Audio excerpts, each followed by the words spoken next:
Welcome to our channel, where we talk all things true crime. This video is for educational purposes only, but stay around until the end to hear our opinions. Let's get started. Claire Miller seemed like a normal 14-year-old. She wasn't popular, but she wasn't unpopular either. She had friends. She was born in Lancaster, Pennsylvania in 2007. Both of her parents were loving, caring people. She had one older sister, Helen, who was 19. Helen had cerebral palsy and spent most of her life in a wheelchair. Both girls went to a private school, the Lancaster County Day School.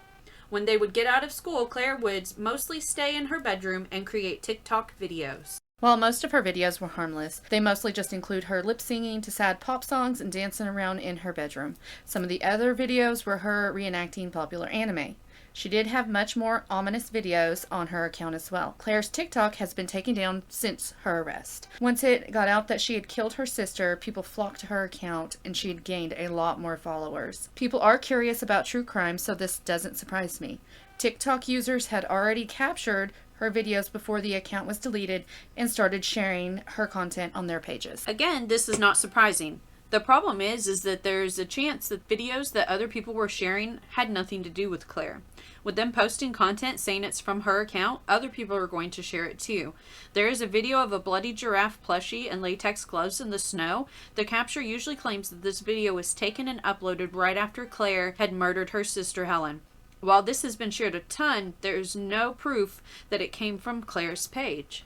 While that video can't be proven that it was from Claire's account, we do know what happened on February 22nd of 2021. It was a Sunday, and by all accounts, a normal one. The Millers said their goodnights and headed off to bed. It's not clear how long or if Claire had planned to kill her sister. Around 1 a.m., Claire went into Helen's room with a knife from their kitchen. Claire began to stab Helen several times before she placed a pillow over Helen's face. Claire then called 911 at 1:08 a.m. and told the dispatcher that she had killed her sister. When the police arrived at the residence, Claire was waiting outside for them. When the police arrived, Claire said, "I stabbed my sister." Claire wasn't crying or hysterical, just very matter of fact. The authorities thought that Claire was traumatized or in shock by some unknown accident with her family. The police noticed that Claire was wearing a blue shirt with a cat on it and checkered pajama pants. Her clothes were soaked in blood, and there was blood in the snow nearby. This suggested that she had tried to clean the blood off of her hands. Claire told the police that her now-deceased sister was in her bed. Through the entire horrible time, the girls' parents were still asleep.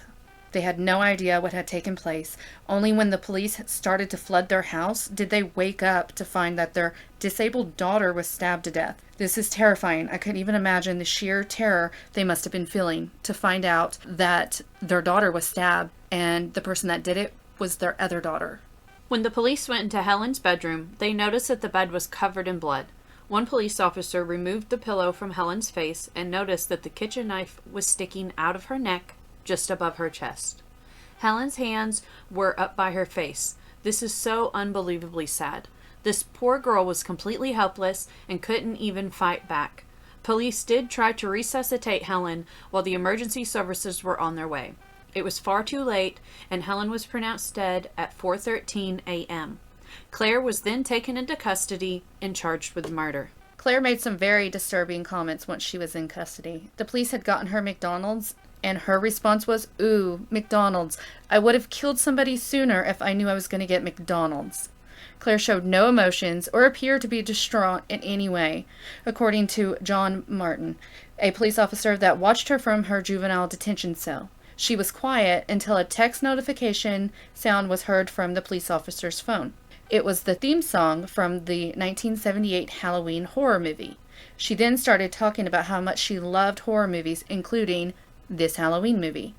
I'm sure most of y'all know about it, but it's a boy who killed his older sister on Halloween night with a kitchen knife. According to Officer Martin, Claire said, "I Michael Myers my sister." In Pennsylvania, all homicide charges start in the adult court. No matter the age of the defendants, they are held in adult prisons. Claire appeared in court on April 16, 2021 via video feed from the state prison Muncie. Her lawyer told the judge that she had no interest in a preliminary hearing. They were letting the case proceed without the prosecutors having to prove enough evidence to charge her. Claire was due for arraignment on May 14th. She had waived her right again. She pled not guilty at this time. Claire's lawyer tried to get her case moved to the juvenile court, which focuses more on treatment and rehabilitation. Her lawyer attempted to prove that Claire was most likely able to be rehabilitated. Her lawyer filed a notice for an insanity defense. Claire's lawyer spent a great deal of time introducing testimony from not only psychiatrists, but Claire's parents and a school official to support his claim that she would be able to be rehabilitated. Two of the psychiatrists said that Claire was suffering from auditory hallucinations. Supposedly, the hallucinations told her to cut her own throat when she was accused of killing her sister. A doctor testified Claire got a kitchen knife and attempted to cut herself on the neck. She then began to stab at the evil hallucinations. It wasn't until the blood coming out of her sister did she snap out of it. The same doctor, Susan Rushing, stated that Claire's assessment is that she was in psychosis when she was stabbing her sister to death. Dr. Rushing said that the psychosis is relevant because as a child, her brain is not fully developed yet. The prosecutors present a totally different view of Claire's condition.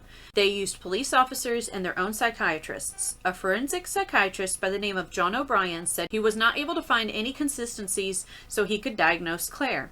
There have been multiple people providing conflicting accounts of Claire's demeanor since the killing. Dr. Rushing insisted that Claire was symptomatic in April of 2021. Prison medical providers said there was nothing to indicate psychiatric illness. O'Brien said that it was like night and day. On one hand, she was gasping for air, talking about her hallucinations, and was upset, anxious, and tearful. On the other hand, she was heard making those disturbing comments and showed no emotion at all. O'Brien stated that as a clinician, you're not sure if you're seeing Claire for who she really is or how she wants to be presented.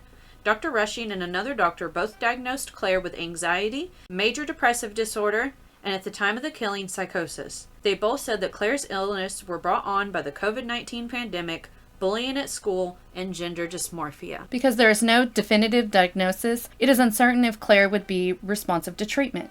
If Claire was moved from an adult court to juvenile court, she wouldn't be able to return to the adult court. O'Brien stated that Claire's symptoms were mild and not atypical of a normal teenager. There were also the police officers that testified after Helen's death. Claire would cry every now and again, but she didn't seem paranoid or frantic. She was cooperative and responded to all the requests made by the police throughout the morning. It was also stated that she seemed calm. Claire's parents testified that they would want Claire to eventually return home with them. Claire's mother said in court that we love both of our daughters. I know Claire did not mean to do this. We lost Helen, and we don't want to lose Claire too. We don't want her to be punished, not get the help, and be put away for a long period of time for something that was out of her control. We can't lose her too. Claire's petition to be moved to a juvenile court was denied in July of 2022.